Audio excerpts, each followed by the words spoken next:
So hello সবাইকে, আসসালামু আলাইকুম। কেমন আছো তোমরা সবাই?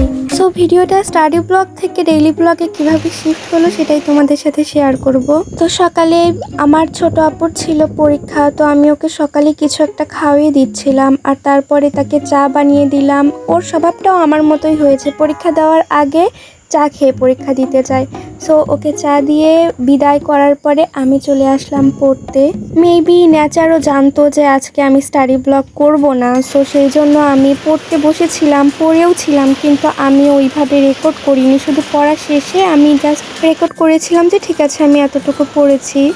তো পড়তে পড়তে আমি দেখলাম বৃষ্টি শুরু হয়ে গিয়েছে আর আমারও কিছু খিদে পেয়ে গেছে। আর বৃষ্টির সময় বৃষ্টি না ধরলে তো 16 কলা পূর্ণই হবে না।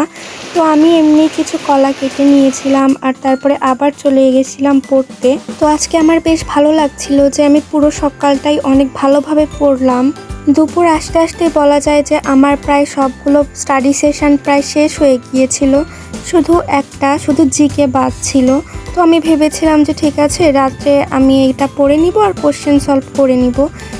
অ্যান্ড তারপরে আমি গোসল দিতে চলে যাই। আর তোমরা কে কে আমার মতো শ্যাম্পুর মধ্যে চিনি মিশিয়ে ইউজ করো বলো তো? এতে কিন্তু চুল অনেক বেশি সিল্ক মনে হয়, আমি তো মাঝে মধ্যেই এমনটা করি। আর আমার কাছে এই ফ্লাফিনেসটা এত বেশি পছন্দ। গোসল নামাজের শেষে আমি খাবার গরম করে নিচ্ছিলাম, কারণ আমার ছোট আপুটা চলে এসেছিল। আর জানো, আমি ফ্রিজ থেকে বিরিয়ানি বের করে গরম করলে সেই সাথে একটা ডিমও ভেজে নিই। আমার মনে হয় যে তাহলে অনেক বেশি ভালো লাগে আমার কাছে ওইটা খেতে। সো আমরা কিন্তু এখানে খাবার খাচ্ছিলাম আর গোপাল ভাঁড় দেখছিলাম আর বলছিলাম যে এই রাজাটা কত বোকা।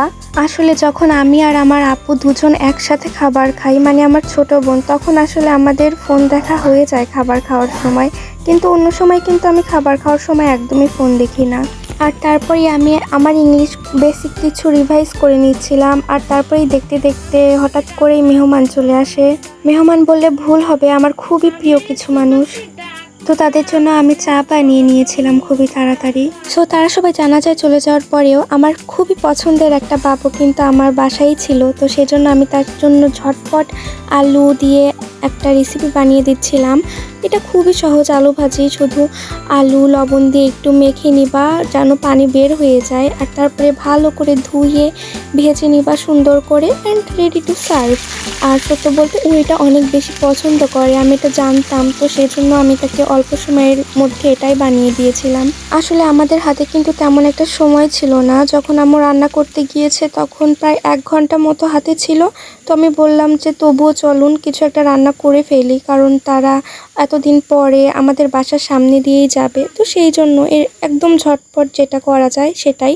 আর যেহেতু প্রায় 10 জনের মতো অনেক বড় বড় মানুষ, তো সেই জন্য কিন্তু একটা বেশ ভালো অ্যামাউন্টের রান্না করতে হচ্ছিল, আর বেশি রান্না করতে সময়ও বেশি লাগে।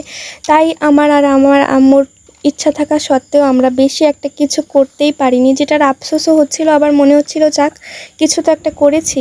তারা আমার খুবই শ্রদ্ধেয় মানুষ, তো আমি আর তেমন কোনো ক্লিপ নেইনি, তো যারা খায়নি তাদের জন্য পাঠিয়ে দেওয়া হচ্ছিল। আর এই যে আমরা খাওয়া দাওয়ার পরে আমি টেবিলের উপরে এসে দেখলাম যে আমার টেবিলের একদম ভয়াবহ পরিস্থিতি। তারপরে তারা যাওয়ার আগে আম্মু আবার চা বানিয়েছিলেন, আর এই সময়টা কিন্তু আমরা দেরিতে চা খেয়েছিলাম, কিন্তু আমি, আমার আব্বু, আম্মু সবাই অনেক বেশি গল্প করেছি, অনেক সুন্দর একটা ফ্যামিলি টাইম স্পেন্ড করেছি। আর তারপরে আমি দেখলাম যে আমার এতটুকু পড়া বাকি আছে, অ্যান্ড সিরিয়াসলি তখন জাস্ট 1টা বাজছিল রাত, আর আমি পড়ার সাহস করিনি, তখন আমি খুবই টায়ার্ডও ছিলাম, তো আমি জাস্ট ঘুমিয়ে গিয়েছিলাম। আর এটা কিন্তু অনেক চরম একটা সত্য কথা যে প্রত্যেকটা দিন হয়তো আমি যেমন চাবো তেমনটা হবে না, কিন্তু তারপরেও আল্লাহর প্রত্যেকটা দিনই অনেক সুন্দর। আর তাদের সাথে দেখা হয়ে আমি অনেক বেশি ব্লেসড ফিল করেছি নিজেকে, যেটা সত্যি কথা।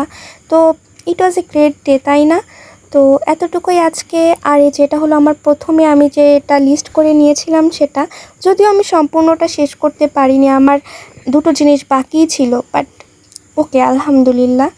সো আজকের জন্য এতটুকুই। আল্লাহ হাফেজ সবাইকে, বাই।